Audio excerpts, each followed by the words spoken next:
তো ছেলের স্কুলে আজকে মিটিং আছে, তাই যেতে হবে আজকে দুপুরবেলা। তাই ঝটপট করে রান্নাবান্নাগুলো বসিয়ে ফেললাম। তো আজকে রান্না করব চিংড়ি মাছ দিয়ে ওলের তরকারি বা ওলের ডালনা, সঙ্গে করে দেবো প্রেসার কুকারের গরম গরম ভাত। তো বেশি কিছু রান্নাবান্না করার জন্য একদম সময় পাবো না, তাই আজকে ভাবলাম একটুখানি চিংড়ি মাছ দিয়ে এই ওলের তরকারিটা করে দিই, তার সাথে ভাত করে দেবো, তাহলেই হয়ে যাবে। তো ঝটপট করে আলু আর ওলটাকে কেটে নিয়ে রেডি করে নিয়েছি, আর ধুয়ে পরিষ্কার করেও রেখে দিয়েছি, আর চিংড়ি মাছও বেছে বুছে রেখে দিয়েছি। তো যাই হোক, প্রথমে ভাবলাম ওল আর আলুটাকে একটুখানি সেদ্ধ করে নিই। তার জন্য প্রেসার কুকারে পরিমাণ মতো জল দিয়ে কেটে রাখা ওল আর আলুটাকে দিয়ে দেওয়ার পরে দিয়ে দিয়েছিলাম নুন আর হলুদের গুঁড়ো। বেশ একটুখানি নেড়ে চেড়ে মিশিয়ে নিয়ে ঢাকা লাগিয়ে এদিকে সেদ্ধ করার জন্য বসিয়ে দিলাম। আর এদিকে এই যে নিয়ে নিয়েছি বেছে রাখা চিংড়ি মাছগুলো।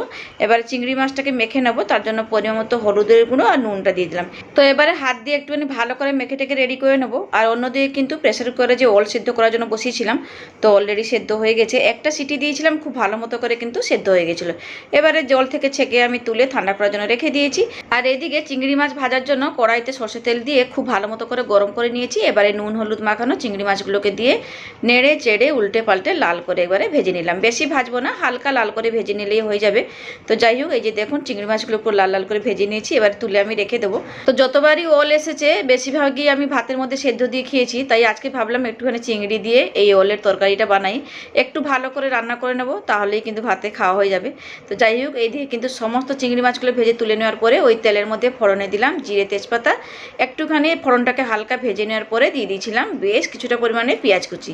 এবারে পেঁয়াজটাকে একটুখানি হালকা নেড়ে চেড়ে পুরো লাল করে ভেজে নেব। পেঁয়াজটা ভালো করে ভাজলে পরে না তরকারির টেস্টটাও ভালো হবে, নাহলে যদি কাঁচা কাঁচা রেখে দিই তাহলে আবার পেঁয়াজের একটা গন্ধ ছাড়বে। তাই একটুখানি ভালো করে লাল করে ভেজে নেওয়ার পরে দিয়ে দিয়েছিলাম আদা রসুন বাটা। এবারে এই আদা রসুন বাটাটাকেও পেঁয়াজের সাথে একটুখানি নেড়ে চেড়ে লাল করে ভেজে নেব। তো আদা রসুন বাটাটাকেও বেশ কিছুক্ষণ ধরে একটুখানি নাড়াচাড়া করে ভেজে নেওয়ার পরে, মানে ওদের কাঁচা গন্ধটা চলে যাওয়া পর্যন্ত একটুখানি ভেজে নিয়েছিলাম।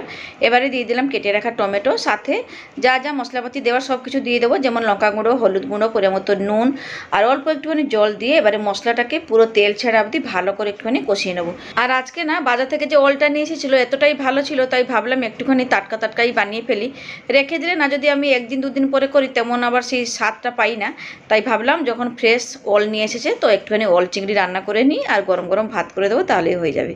তো যাই হোক, এদিকে তেল ছাড়া অবধি মশলাটাকে খুব ভালো মতো করে কষে নেওয়ার পরে সেদ্ধ করে রাখা ওল আর আলুটাকে দিয়ে দিয়েছি। এবারে দিলাম ভাজা চিংড়ি মাছ। বেশ এবারে এই ওল আর চিংড়ি মাছটাকে একসাথে মশলার সাথে খুব ভালো মতো করে কষিয়ে নেব। কষানো হয়ে যাওয়ার পরে তারপরে দিয়ে দেবো পরিমাণ মতো জল। যেহেতু আর কিছু তরকারি করছি না, একটুখানি বেশি করে জল দেবো, একটু মাখা মাখা করে রান্না করব, যাতে ভাতে মেখে একটুখানি খাওয়া যায়।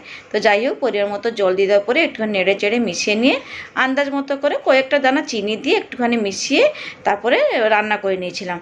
আর তো ঢাকা দিতে লাগেনি, যেহেতু ওল আর আলু সেদ্ধ হয়ে গেছিলো। যাই হোক, নামানোর আগে একটুখানি গরম মশলাগুলো ছড়িয়ে মিশিয়ে নিয়ে ঢেলে নিয়েছিলাম। তো ওল তরকারিটা বাটির মধ্যে ঢেলে নেওয়ার পরে ওপর থেকে অল্প কিছুটা ধনেপাতা কুচি ছড়িয়ে দিয়ে ভালো করে সুন্দর করে সাজিয়ে গুছিয়ে নিলাম। তো যাই হোক, ওল চিংড়ি তো রান্না হয়ে গেছিলো। তারপরে আমি প্রেসার কুকারটা ভালো করে ধুয়ে নিয়ে আমাদের জন্য ভাতও বসিয়ে দিয়েছিলাম। এই যে দেখুন গরম গরম ভাত এদিকে রেডি।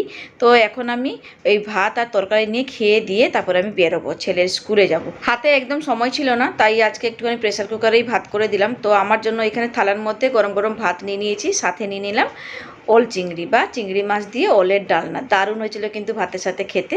তো থাকলাম, টাটা।